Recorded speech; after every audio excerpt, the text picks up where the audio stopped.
Hello, and welcome to Season 2 of Korbin's Code. I'm your host, Korbin Deary.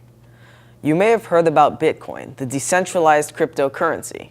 During this episode, we're going to be talking about the system that allows Bitcoin to function, blockchain. Today, we have with us a business architect, IT specialist, and blockchain expert, Kurt Kumar. How are you doing today? Hey, doing good. How are you? Doing good as well. All right, so I just want to ask you a few questions. Sure. And we're going to start out with, generally, what is blockchain? So blockchain is basically a ledger where you're writing your transactions in a chronological order. I mean, it's if you look at it from an analogy perspective, you have this humongous whiteboard where somebody comes up and every 10 minutes writes down certain transactions. Says Kurt gave Korbin $1, Tom Cruise gave Kim $1. But before you can write those transactions on the whiteboard, you have to do, quote unquote, like 100 jumping jacks or plus 300 push-ups. And if you can do that, then people will believe that the work that you're doing or the transactions you're writing is correct and not fake.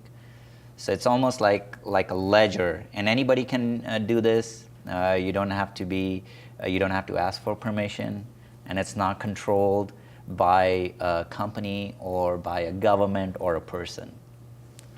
All right, so my second question is, what are some of the applications of blockchain? I think if you look at it, anytime you have a transaction or a process where you have a middle person, right? So let's say if you went to a coffee shop, you're paying for coffee and then somebody gives you a coffee, right? But let's say in that transaction, in that process, I insert your mom, right? Yeah. So now I'm asking mom, can I have coffee? And then mom goes to dad, can I have coffee? And then dad goes to the coffee shop and says, hey, can I have coffee? So now you have a lot of people in between that process, right? Yeah. So it just makes the whole process too big, inefficient.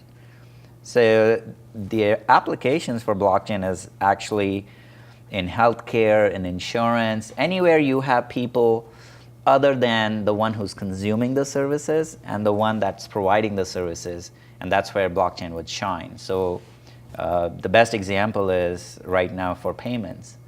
So if I gave you a check today, it's different from giving you cash. If I gave you cash, you just put it in your pocket. But if I gave you a check, it has to go through my bank, through a clearance house, then to your bank and into your account. So you have a lot of hops where that information is passing through. And if you use blockchain, you can probably shrink that down to just you and me, peer to peer. Yeah. All right, and one of the last questions I'm going to ask you now is, you organized one of the biggest blockchain conferences in LA, and how is organizing BlockCon 2017 in Santa Monica? It was difficult, a little bit stressful, but I think it was to get the community going. I would probably say there were a lot of things we did that just so happened, and had they gone south, it wouldn't have worked out. But I would say if you're organizing an event and you're doing it for the community, then the community actually responds back. And I think yes, it was the largest, at least in Los Angeles, but I think it was kudos to the community because they wanted to come by, and there's nothing like that happens on the West Coast. So I think people wanted to genuinely participate, understand, and the programming was not too technical. It was geared towards getting people to go back home and have some actionable items to do. So you could be a secretary, you could be a parent, you could be a programmer, you could be a biz dev person. You at least got some actionable inputs that you can apply right away. So that was the core idea behind doing that. Okay, so when we come back, we'll talk about the most popular cryptocurrency that has grown more than $6,000 this year, Bitcoin. When it comes to saving money, What? Parents! don't act like a baby. Oh, it's like they're having their own little meeting. This is so humiliating. Be the boss. I'm the boss. What the? power nap. You were saying. and make a budget. Let's get to work. Need a little help? Stacy, read back the notes. I can't read. What's it say? Create a personalized savings plan and get other tools and tips We can share. You obviously didn't go to business school. at feedthepig.org. Hello, and welcome back to Korbin's Code. I'm back here with Kurt Kumar, and we're going to talk about Bitcoin. Sure. All right, so the first question, how does Bitcoin utilize blockchain? So Bitcoin, the way blockchain works is you have this ledger, underlying ledger, where you have all the transactions being written down into it. And that ledger has a couple of key properties, right? One of the things that the ledger has that it's immutable. You cannot, take one transaction out once it's written and change it. So it keeps writing. It's what we call it as append only. You cannot edit it. You cannot go back and change transactions. And the other factor that kind of helps blockchain and Bitcoin to utilize that underlying ledger is you have miners on one end. So what the miners do is they look at all the transactions that are happening and pick few of them and say, these are the transactions I'm going to write into a block, so quote unquote that whiteboard. And they work on a small cryptographic puzzle, and once they solve that puzzle, they announce to the world like, hey, these are the transactions that I'm about to write, and I did my little proof of work, and everybody looks at it and says, oh great, you solved it, we approve, and they also start transmitting those transactions to everybody else in the world. So as soon as another miner or another node looks at that confirmation, it starts propagating everywhere else. And what happens is you just need a couple of confirmations to say, yes, it's now written on the whiteboard and people have seen it, right? So as soon as you get the confirmation that people have seen it, your transaction has gone through. So that $1 or 1 Bitcoin that you gave for the coffee is not confirmed. And the coffee guy knows that the money is now in his account. There are a lot more technical details that go in it, but for the sake of our conversation, I'll just say that it's an underlying ledger where you write the transactions and people are able to look at it. And everybody can look at it. It's not hidden. You can download the code or you can download the ledger and look at it. You can go online and look at it. And you can put in your wallet address and your transaction ID and you can see it.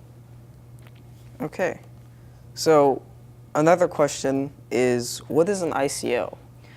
So ICO is initial coin offering. It's a way to raise capital for your company.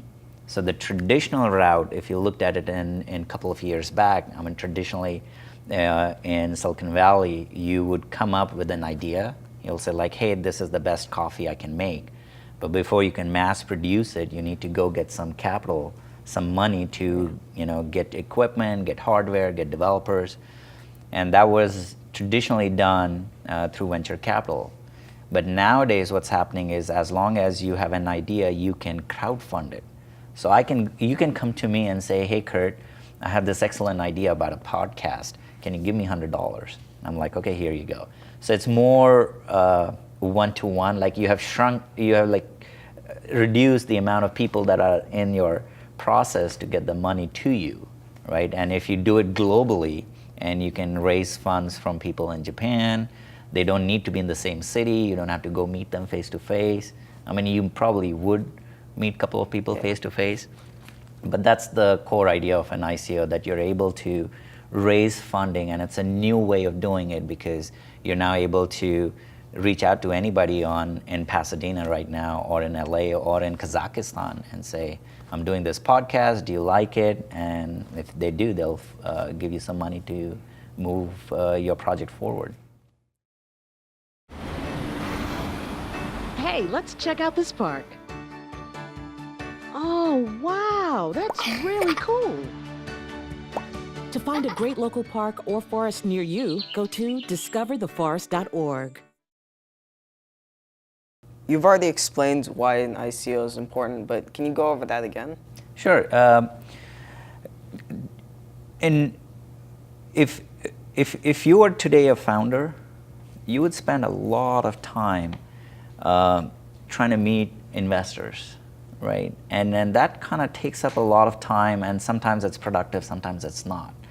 And especially if you're trying to do this outside of Silicon Valley, in, let's say, in a city which is not conducive to entrepreneurs and tech entrepreneurs, your task is even more difficult.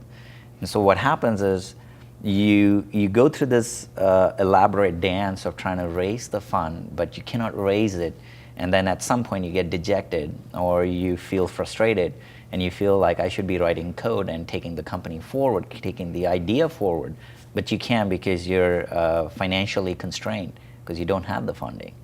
And that's where the ICO comes in, because it's like a new way of making your coffee, so as to speak, right?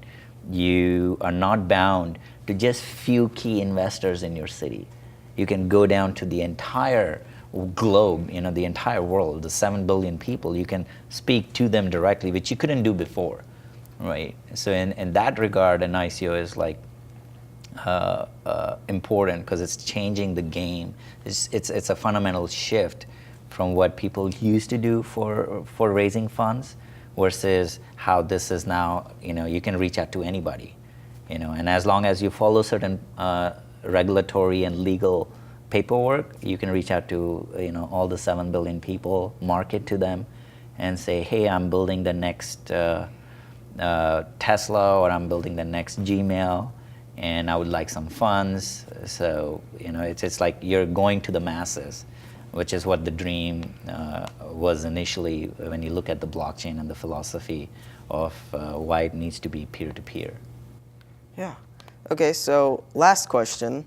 Where do you see the evolution of blockchain and cryptocurrencies in the next 10 to 20 years? I feel it's going to evolve, and it's going to evolve a lot. I mean, we are in this single cell amoeba in this primordial soup, right? Yeah. And if you look at it that way, and it took us millions of years to evolve from that single cell to a full-grown human being, right? So if you look at blockchain technology, I feel we are in this very early primordial soup, and in 10, 20, 30 years, it's going to probably evolve, and it's going to change the way technology is currently presented to us, and how we consume applications, and how do we look at technology, right? Currently, majority of the Fortune 500 companies are very centralized, right? If you look at eBay can decide today if whatever you're selling should be sold on eBay's platform or not. Or Twitter can decide today arbitrarily whether you should be on their platform or not, right? So it's a very centralized power, centralized governance, right? So if you look at the blockchain technology, is going to evolve, and it's going to go more decentralized, where the power is to the masses, where people get to speak and people get to decide which direction we should go and who should be talking and who should not be talking. So Kurt, I actually want to ask one more thing for all the viewers too. Okay. When is the next BlockCon event? The next BlockCon we are planning to do is in March or April timeframe in San Francisco. That's what we are planning to do, and then bring it back to Los Angeles on October 10th, 2018. Okay. Well, thanks for watching. Thanks for tuning in to the first episode of Season 2 of Korbin's Code.